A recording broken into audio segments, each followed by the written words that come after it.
Hello, Linda Ekennya.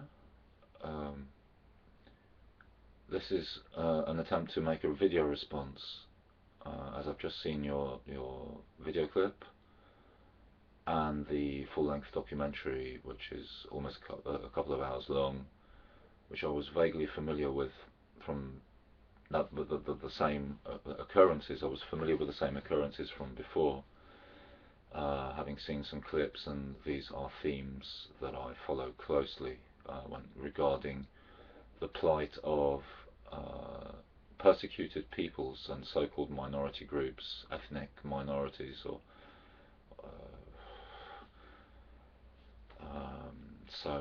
here in Norway we have the Sami people, and you can look that up, and they have also been trodden upon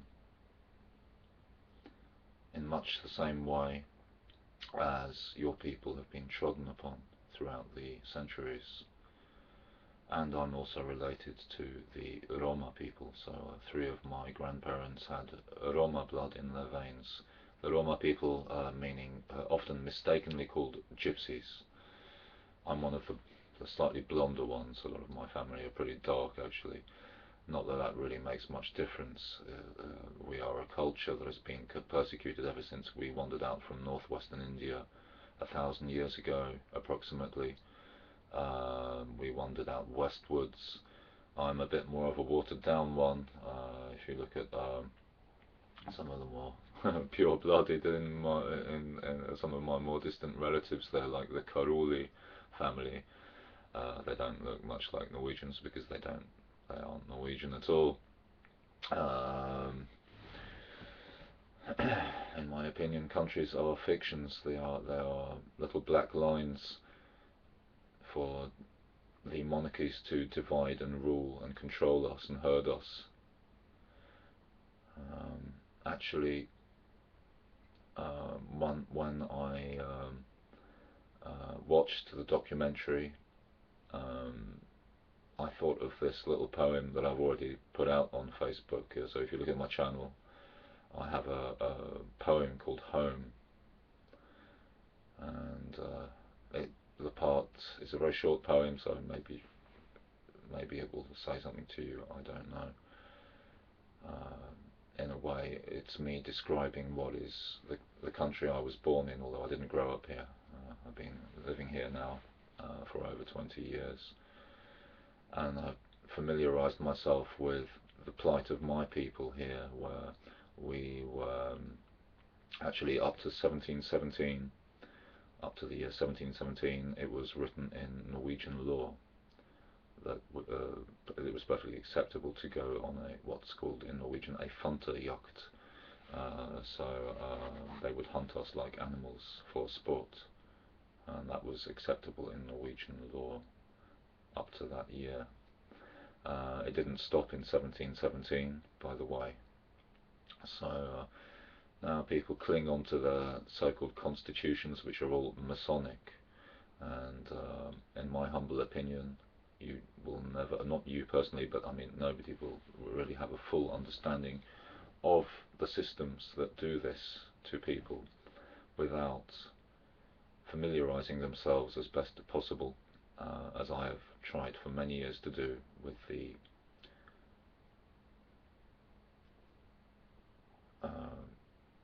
Freemasons and other related groups who are doing the real decision making and influencing world affairs and events on this planet in a very non-positive way, to put it mildly. More recently here in Norway, forced frontal lobe lobotomies and forced sterilizations were performed on my peoples up to the year 1976, officially.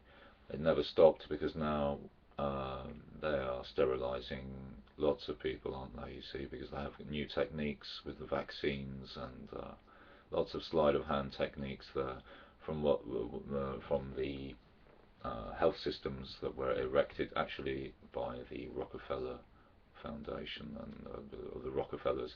Actually, the so-called Norwegian People's Health Institute was founded in what was it, 1914, by John D. Rockefeller. Surprise, surprise, as these people erected so-called health institutes with their mindset of eugenics all over this planet, performing forced sterilizations, and continue to perform forced sterilizations on my peoples in other places in Europe and in Eastern Europe. So, you know, these things resonate with me. My father was basically slowly killed by the use of psychiatry, which is another phony science, um, which is also eugenics, used for control, political eugenics, and to, in the case of my father, who I came unfortunately slightly too late to meet, they pumped him full of 900 milligrams Meloril, and there's a big cover-up, a global cover-up. Meloril, thioridazine or thorazine cover-up, because they know what it's good for. They know what these things are really good for. My doctor lied to me and tried to give me the same medicine, and I tell you, I became paralyzed, thought I would die. Just to cut a long story short, this isn't some sob story. Lost my vision, lost my hearing, was paralyzed, thought I was going to die. Luckily I didn't, and obviously you can see I'm still here. And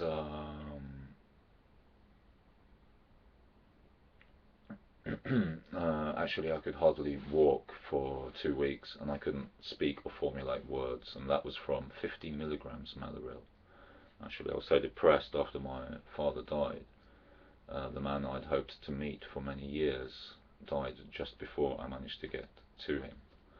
So some people go to their doctors because they think that it's medicine, and I have a lot of things to say there too, but I try to do that on my radio broadcasts, although I'm having a break from that now.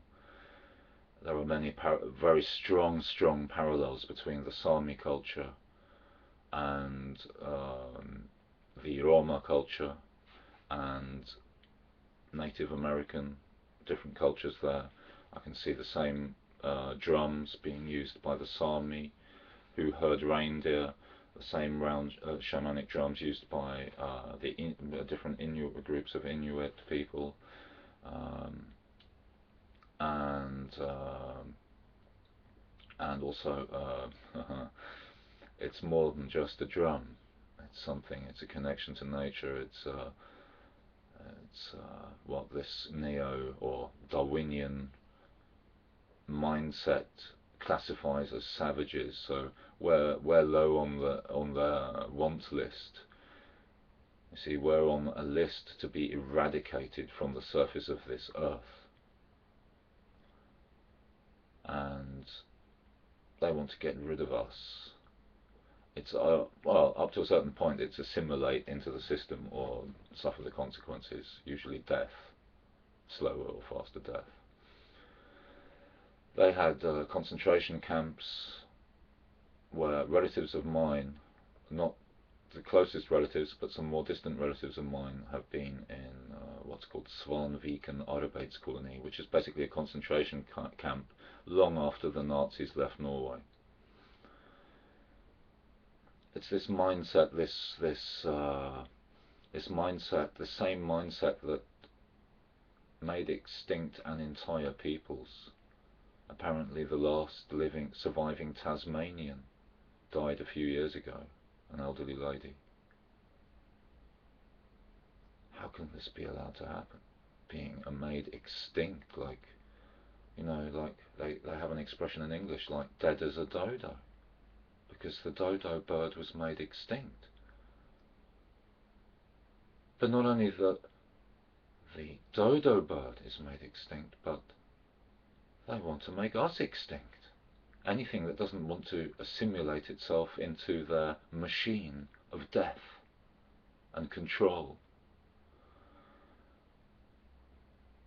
I'm very disappointed with some of my own relatives, more distant ones that I've met in the area I'm living now,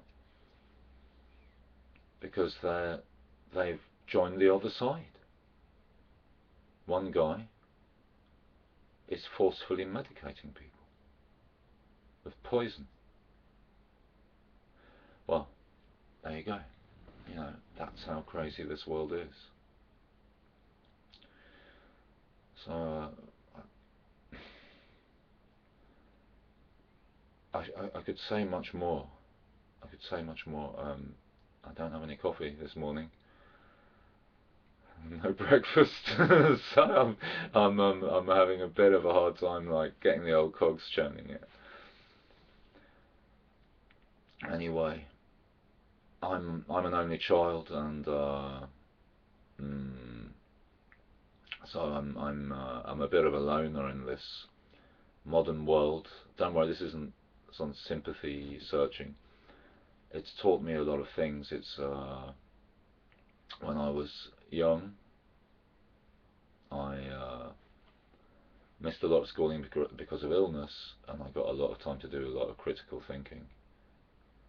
And one of the things I thought about, because I had a television set when I was a lot at home in bed. I thought, while I was watching, luckily I had something to look at. Although the television set is basically a mind-controlled device full of propaganda and subliminal messages and all sorts of mind games. I was watching that television. I used to watch all the like Pebble Mill at 1, while the other kids were at school. I had this chronic bronchial asthma and stuff like that.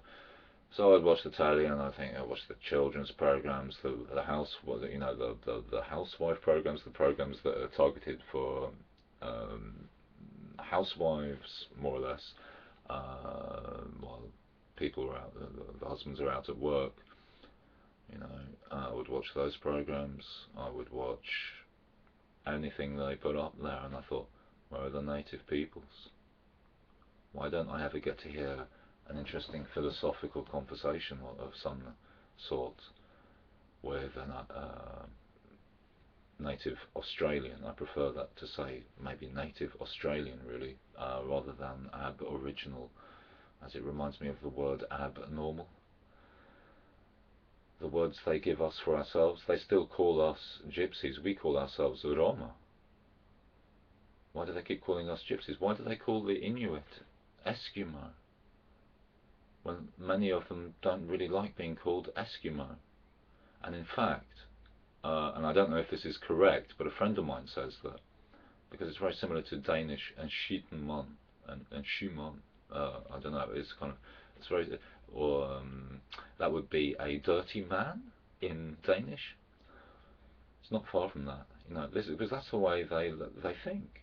This mindset, this cold heart, this mechanical logic, like, without this. What is this? Sometimes I really wonder. I really, really wonder. And so I've been digging deep, deep, deep, deep, and I found a lot of answers. And I'm sorry if I haven't made myself very clear here, but you are, without doubt, Linda, a person who I would love to talk to on Skype, and I would love to have you on as a guest if I actually had a radio program going at the moment. If you would have been or are willing to come on as a guest, if I get maybe even get a spot somewhere. In fact, I've been on quite a few Canadian stations. One of them being Project Freedom Radio.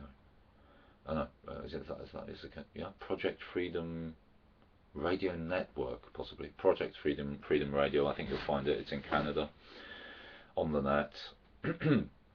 And I've been involved with a few other Canadians in the past as well. In fact, to the point that I thought, oh goodness me, I'd love to, I'd just go to Canada. I ended up exposing a lot of truths that got me in a lot of trouble, and I can tell you all about it if you like. some other time. And I'll take a short break now. I'd just like to say thank you again from the bottom of my heart, and I dedicate my life to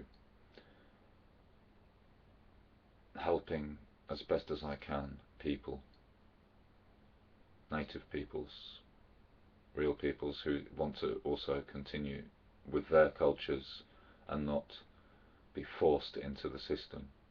So I will be doing everything I can to doing my part to hopefully have more positive results in the right direction here in this crazy world. But it's arranged craziness, you see. It's not accidental. So, and this is provable. So thank you very much.